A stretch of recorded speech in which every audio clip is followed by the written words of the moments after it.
Gekoi Health Center. Gekoi Health Center has the necessary infrastructure. But kuna kitu kidogo tulikuwa tumetatizika kama Murang'a County Government. Ya kwanza iliwanga ni maneno ya staffing. Na tuliwanga na hii mpango ya UHC ilikuwa imekwama kidogo na national government, lakini last week kulikuwanga tumefikiana na agreement na national government, watatupea pesa ndio tuweze kuajiri wafanyikazi 300 wa UHC ambao ni nurses, clinical officers hapa Murang'a County. Tutaweza kuadjust staffing kwa hapa Gekoi Health Center ndio iweze kusupport the students wa hapa Murang'a. Hapa Michuki National Polytechnic. Ya mwisho, Mheshimiwa Kihongi ame-mention that walikuwanga wanahitaji equipment kwa Kangema Level 5 Hospital ya X-ray. Last week, tulipata support kutoka kwa national government ya X-ray machine na ile program inaitwa National Placement.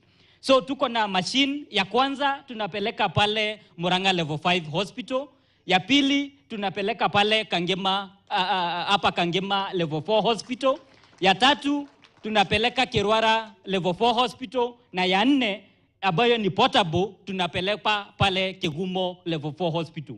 Tunashukuru the national government kwa sababu ya kusupport the health industry, na tuna hope and we are continuing to support the national government in implementation of this program. Na hayo mafupi na kushukuru sana Your Excellency, and I take this opportunity to welcome the CS Education is Mheshimiwa Julius Migos. Karibu sana Cabinet Secretary. Thank you, DG. Your Excellency, the Deputy President, Professor Kithure Kindiki, kindly allow me to ride on the protocols already established, especially because I know you are under pressure for time. I want to take this opportunity first and foremost to thank you most sincerely for getting time to come and grace this first graduation of the Michuki National Polytechnic. When I brought the memo to upgrade Michuki to National Polytechnic status, you supported us in cabinet, and that is the reason why today they are having this first graduation as a national polytechnic. Thank you, Your Excellency. Secondly, Your Excellency, the TVET subsector in this country is the backbone of our economy, and the support that we are getting from the government in order to ensure that we keep improving it, we do not take it for granted. We have been able, through your support, to raise the number of students from 375,000 last year to 700,000 at the end of March. This shows how important the sector is to the government and to the country, and want to continue supporting. I want to assure you, Your Excellency, that as a ministry, we are going to provide the enabling environment so that this subsector can continue to thrive. Thank you once again. Once again, Your Excellency, I also want to take this opportunity to thank all the members of parliament across the country.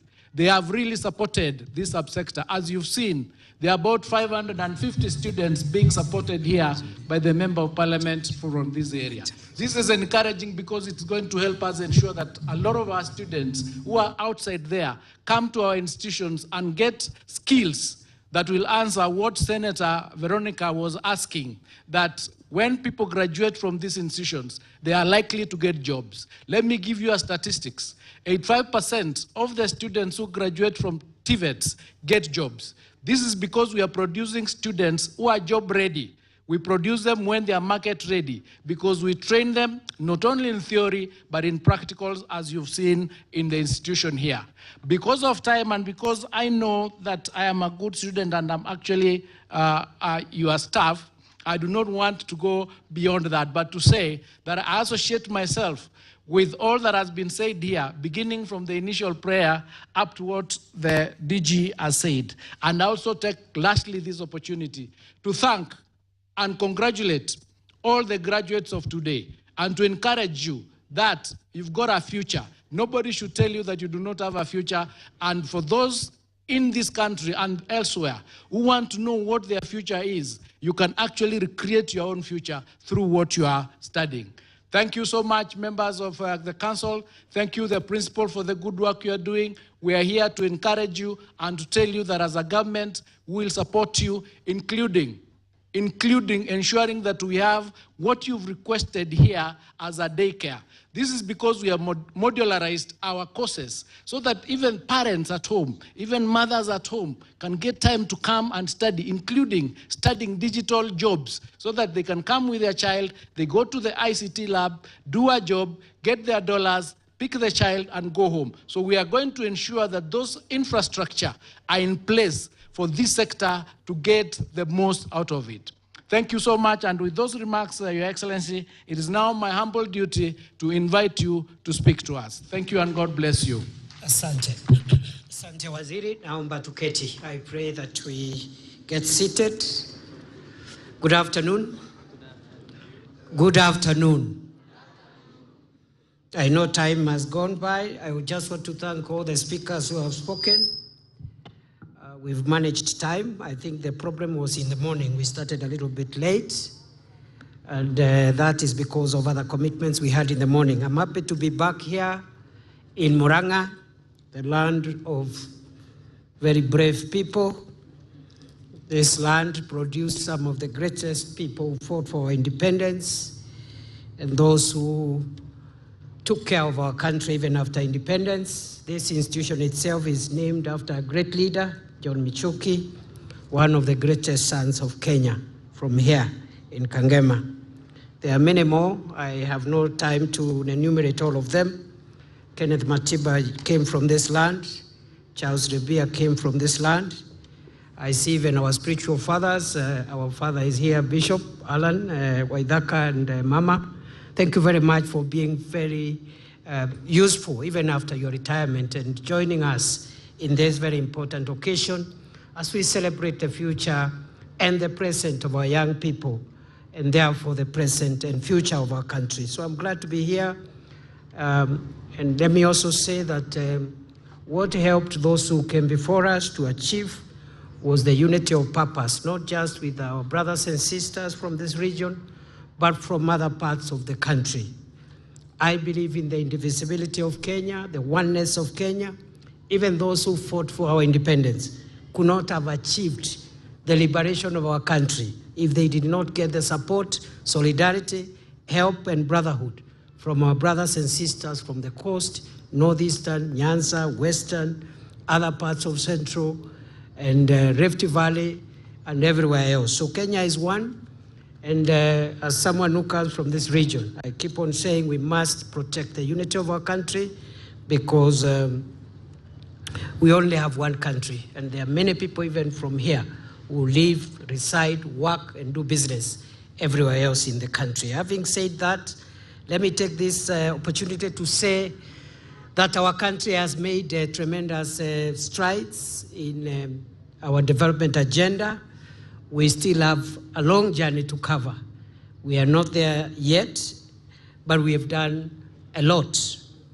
Past leaders have helped us achieve some progress. Former President Kenyatta, the late Mzee, President Moi Kibaki, President Uhuru Kenyatta, and now President Ruto, the fifth president, is helping us take the vision of our country to the next level. And each of those presidents I have mentioned have played a role in making sure that our country is established, it is strong, and it is developed. And that's why you see Kenya has been quite a prominent country in Africa and also in other parts of the world. Just recently, I think 2 weeks ago, the World Bank moved the classification of the economy of Kenya from the 8th largest economy to the 6th largest economy in Africa. And that has happened because of the great work that has been done over the years, and even especially in the last few years. Ladies and gentlemen, we have had a journey as a country in education. Kenya has one of the best educated workforce, labor force.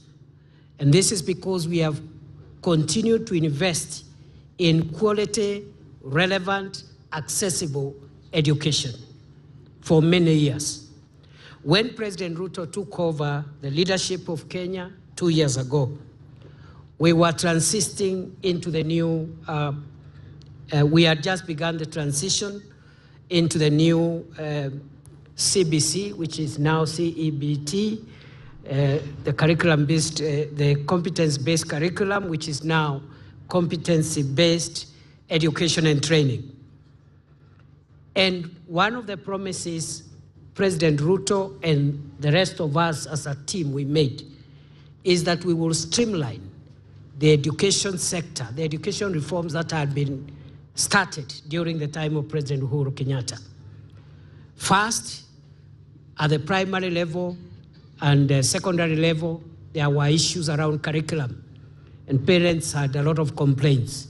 The president immediately put up a task force to look at streamlining that curriculum. I am happy to report, and thank you, Waziri, and all the other stakeholders in education, that space in our primary education institutions and secondary institutions is stabilizing. We also promised that we will look at the funding of tertiary education, TVETs like this, and also we'll look at the funding of our university. It is still work in progress, and we are almost there. Again, the president brought experts 2 years ago, a task force, a large task force of experts to look at how we can perfect how we fund our tertiary education in TVETs and also in universities. We are at the tail end of firming up those reforms.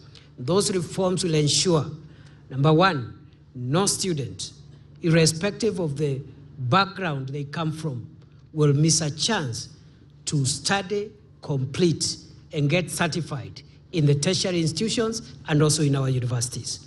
That progress is ongoing, and again, Minister and the team, asante sana for the leadership and the commitment. Of course, the other stakeholders also have played a role.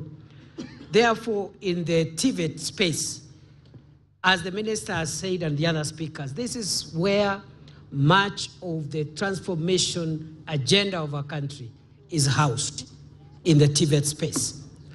Why? Because the skills that you get from here are skills on practical, technical, and solution-oriented training and competence that helps you to plug and play and start being relevant to the job market immediately. Number two, why tertiary education is important is because the skills you get from here, many of you will not even require to be employed. You'll employ yourselves if the policy environment is provided. You start your own businesses because some of the courses being taught here, electrical works, we have electricians, we have masons, we have plumbers, we have carpenters, we have hairdressers, we have all these courses, you know, catering experts. These are skills that help you not just to be employed, but also to employ yourself and create jobs for many more Kenyans. So we are very keen on tertiary education, its quality, its affordability, its access, and its relevance to the economy. That is why we have introduced a number of reforms in this space. Reform number one, we have realized many of our courses are taking too long to complete unnecessarily. Many countries have very short-term courses, 2 weeks, 3 weeks, 1 month, 3 months, and you get a certificate that helps you get some skills and you can start employment even as you advance your education. You have already said around 300 of today's graduates are graduating in those micro credentials, the short courses that help them plug and play into the job market. The other reform we have introduced, the other reform measure we have introduced in this space is around recognition of prior learning, where if there are many people today in our communities who know how to make a table, but they don't have a carpentry certificate, isn't it? They are gifted. They know how to even fix some electrical solutions, but they don't have a certificate. So we have said such people will be taken through TVETs again for short courses to certify, to recognize first the prior knowledge they have, and because they already know the job, it is the certification they are lacking. We certify, recognize their prior learning, we certify them, hand them over to the industry and to the market and to the economy. So that is another reform measure which we have taken as Kenya Kwanza administration in the last 2 years. We have also introduced something called dual training policy. Dual training policy for TVETs means that we don't want a student of masonry just to stay in college, in the institute, and just learn theory and go to practice their masonry after graduation. There is a mix of theoretical training for all courses in TVET and practical training. The directive has been given by His Excellency the President and the Cabinet that all institutions in TVET must now have switched to the dual training curriculum, where part of the training is theoretical, the other part is practical. And we will attach you to as many government projects as possible. We have roads project, housing projects because of the affordable housing program. We have markets we are constructing. We have many government projects, and we will absorb as many TVET students as possible for own training capacity and complement of the theoretical studies. So this dual training policy will also partner with the private sector, so that private sector also in their projects can also absorb our students to provide them with practical learning even as part of their curriculum. We have also introduced other policy changes, including the modernization of equipment. I have seen very good equipment here for processing of yogurt and water, just making sure we purify our water, and also for milk production. We are saying, and juice also, we are saying going forward, we want to commercialize the production of what is happening in TVET, so that this equipment we have is not just used to produce things that we consume here, but we also can go out there in the market, have those products certified for use by the relevant government agencies like Kenya Bureau of Standards, and then that will give us income generating opportunities. We are also cognizant that this space of TVET holds the future of our job creation initiatives. And the majority of the job opportunities we are creating as government, the majority of the uptick will come from the TVET sector. Why? Because this is where the economy is needed most. We have a number of programs as Kenya Kwanza administration to create jobs, and you have seen every other day we are advertising for formal jobs. Right, last week we were recruiting prison officers. We have employed 76,000 teachers in 2 years, which is historic. It has never happened. We used to employ 4,000, 5,000 teachers a year. The last 2 years, President Ruto has employed 76,000 teachers in 2 years. And this year, another 24,000 will be employed, bring the total to 100,000 teachers. This is to support our education system. And those teachers also include TVET tutors.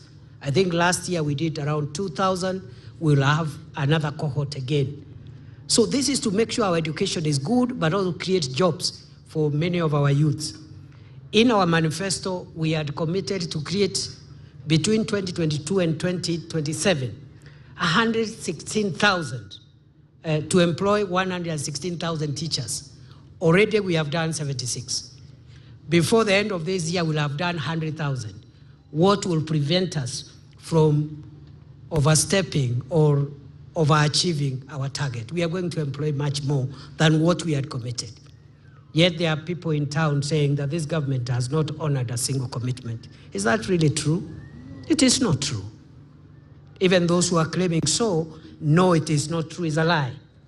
and we must confront lies, because our bishop here will tell us, the good book says, you shall know the truth, and the truth shall set us free, isn't it? So we are creating jobs in public sector, in private sector, because also government cannot absorb everybody. Nowhere in the world will government be able to employ everybody. But the private sector, we are giving incentives. And I can name just one example, which is relevant for you. Right now, we are rolling out across the country a 28 billion Kenya shillings program, which is called NYOTA, National Youth Opportunities Transformation Agenda. That NYOTA program is going to identify small businesses that are struggling. They will be trained and they will be given seed capital, a total support of 50,000 for business.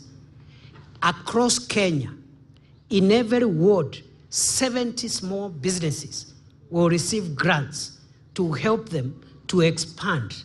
A kinyozi here, another small business there, a small tailoring shop there, 50,000 support for training and also for expansion as capital, to make sure that if you are a sole proprietor, you expand your business and employ 2 other Kenyans, or 3 other Kenyans, or 4 other Kenyans. So across the country, 70 businesses, including businesses from TVET graduates, because that's where most of these small businesses stem from. 70 per ward in all the 1,450 wards across Kenya. That program, as we speak, is ongoing. The Waheshimiwas here will tell you, in every constituency, in every ward, that program of the national government is ongoing to create opportunities, because we are talking about jobs and opportunities. Jobs for those who will be employed, opportunities for those who want to employ themselves and also employ other Kenyans. And somebody somewhere will say, this government is not doing anything to create jobs, it's not fulfilling any of the promises. It's a lie again, and we must confront the culture of lies and trickery and all manner of delusion in our country. We must be a honest, upright nation. Even if you disagree, you can disagree, but disagree with facts. Don't incite the public against their own country, against their own government. Just criticize and say, this has been done, but this one is yet to be done. And I've said this many times. The president has said it. We are a listening government. And there is no government that is perfect. Government is a human endeavor, like any other organization. We listen. We'll improve on what we are picking from our engagement with the public, because we want the best. This government wants the best for our country. Having said that, good people, we are also creating digital jobs. I have already told you what we are doing to create jobs in the economy, because again, some misleading reports, you'll hear people saying we are not creating any jobs. We are creating them in the public sector, in the private sector, right? We are creating them, the jobs, through the affordable housing program, through the markets program. We are building markets here. We were here with the president last month, and these leaders from Muranga. We opened, we inspected one of the markets here, isn't it? It's called Karogia. Si Karogia ni hapa chini. That market is being constructed by this government of William Ruto. That market, there are some young people earning a living there every day. And when it is over, there will be another market somewhere, because Kihungi has asked for so many other markets. Madhioya, they have asked for many. The other constituencies have asked many. So this program is not going to die anytime soon. It will keep our youths engaged. I know some of the jobs we are creating in the affordable housing program are short-term jobs. But a short-term job is better than no job at all. Because by the time that short-term job is over, another opportunity will have arisen. But we are creating long-term jobs, like the ones I have told you. So we are creating kazi kwa ground. Alafu sasa tuna create kazi mtandaoni.